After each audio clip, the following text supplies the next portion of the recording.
இந்த credit score இந்தியால எந்தெந்த இடத்துல நமக்கு தேவைப்படுது? கிரெடிட் கார்டை வச்சு என்னோட கிரெடிட் ஸ்கோர் எப்படி எல்லாம் தீர்மானிக்கிறாங்க சார்? கடன் வாங்குற எல்லா இடத்துலயும் கிரெடிட் ஸ்கோர் தேவைப்படும். நான் ஃபர்ஸ்ட் டைம் கடன் வாங்கும்போது எனக்கு தெரியும் நான் ரொம்ப நல்லவன். நான் வாங்கினேன்னா என்கிட்ட பணம் கொடுத்தா ஆர்பிஐல இருக்கிற மாதிரிங்கிறது என் நண்பர்களுக்குலாம் தெரியும். நான் திருப்பி கொடுத்துருவேன். நீங்க திருப்பி கேட்கவே வேணாம்.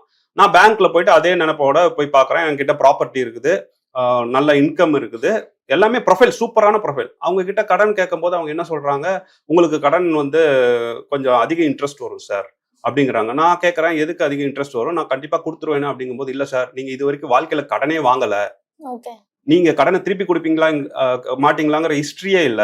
சோ ஃபர்ஸ்ட் கடன் உங்களுக்கு நான் கொடுக்கணுமாங்கிறதே நாங்க யோசிக்கணும். ரெண்டாவது நாங்க அப்படி கொடுத்தாலும் அதிக இன்ட்ரெஸ்ட் வரும் சார் அப்படிங்கிறாரு. அப்பதான் எனக்கு புரிஞ்சுது கடன் வாங்காம இருக்கிறதே ரொம்ப தப்புன்னு. சோ நீங்க எடுத்த உடனே ஒரு வீட்டு கடனுக்கு எல்லாம் போனீங்க அப்படின்னா உங்களுக்கு கடன் கிடைப்பது சிரமம். அது அப்படியே கிடைத்தாலும் அந்த இன்ட்ரெஸ்ட் ரேட் ரொம்ப அதிகமா இருக்கும். ஒரு ஹிஸ்டரி இருக்காது, ஒரு ரீபேமெண்ட் ஹிஸ்டரி இருக்காது. அவங்க எல்லாம் என்ன பண்ணணும்னா, கிரெடிட் கார்டு வாங்கினாங்கன்னா கிரெடிட் கார்டுல கொஞ்சம் கொஞ்சம் ஸ்வைப் பண்ணி நீங்க 1000 ரூபாய் திருப்பி கொடுத்துட்டே இருந்தாலும் 1 வருஷம் 2 வருஷம் அப்படியே கொடுத்துட்டு இருக்கும்போது உங்க கிரெடிட் ஸ்கோர் இன்க்ரீஸ் ஆகிட்டே இருக்கும். ஏன்னா நீங்க வாங்குறீங்க, திருப்பி கொடுத்துறீங்க, நீங்க ஒரு நல்ல கேண்டிடேட் அப்படிங்கும்போது. அப்போ இந்த கிரெடிட் ஸ்கோரை உறுதிப்படுத்துவதற்கு நம்ம கிரெடிட் கார்டை பயன்படுத்திக்கலாம். இதுவும் அகைன் ஒரு ஷார்ட் கட் தான், வலிந்து பயன்படுத்தணும். ஏன்னா நீங்க வீட்டு கடன் எல்லாம் போகும்போது அப்பதான் உங்களுக்கு இன்ட்ரெஸ்ட் ரேட்டா கம்மியாகும். பல லட்சங்களை நீங்க சேமிக்கலாம்.